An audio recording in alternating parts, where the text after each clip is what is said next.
जय हिंद। आज है डे 30 और आज हम लोग सतपुड़ा श्रेणी के बारे में बात करने वाले हैं। और अब हम लोग धीरे धीरे करके नीचे की तरफ बढ़ रहे हैं। तो जिस प्रकार हम लोग देखे थे कि विंध्या का ही एक अलग नाम भांदेड़ था और आगे जाकर के कैमूर नाम हो जाता है, उसी प्रकार ये सतपुड़ा श्रेणी का अलग अलग जगह अलग अलग नाम है। मतलब सतपुड़ा का विभाजन बेसिकली बोल सकते हैं।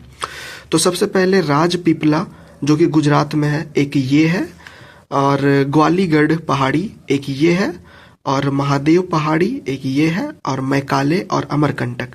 तो ये टोटल 5 जो है वो सतपुड़ा श्रेणी का विभाजन है। ये सब इसी का नाम है।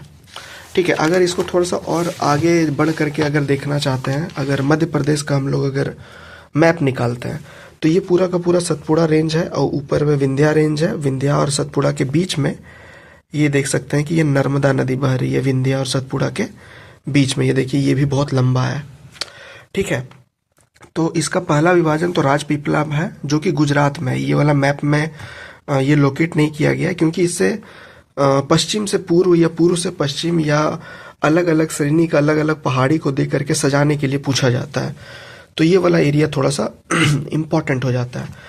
उसके बाद गाविलगढ़ पहाड़ी जो कि इसी का हिस्सा है, महादेव पहाड़ी जो कि सतपुड़ा का ही हिस्सा है, और एक ये मैकाल पर्वत श्रेणी, और इसी में अमरकंटक जो कि देखते हैं कि इम्पोर्टेंट नदियों का जो है वो उद्गम स्थल है। आप लोगों को कमेंट करके बताना है 2 नदी जो कि अमरकंटक की पहाड़ी से उद्गम होता है। ठीक है, यही बहाने आप लोग मैप भी देख लेंगे कि कौन सा एरिया का बात किया जा रहा है। तो उम्मीद करता हूँ कि आप लोग भी अपने मैप पर मार्क करते हुए चल रहे होंगे। बाकी सब जो भी कवर हो रहा है और जो फर्स्ट डे से कवर कर रहे हैं वो सब अपने मैप में कवर कर रहे होंगे। फिर रिवीजन करने में इजी हो जाएगा आप लोग के लिए। तो ये सतपुड़ा पर्वत श्रेणी का ये जो 5 विभाजन है इसको याद रखना है, और विंध्या का भी याद रखना है। इसका जो भांदेड़ था, कैमूर था, क्योंकि ऊपर से नीचे सजाने के लिए, पूर्व से पश्चिम सजाने के लिए बड़ा ही आराम से ये क्वेश्चन बन जाता है। ये ऊपर देख सकते हैं, ये मालवा का पठार है जो हम लोग कवर किए थे, गिरिपाद पठार है ये, यहाँ पे अरावली पर्वत श्रेणी है।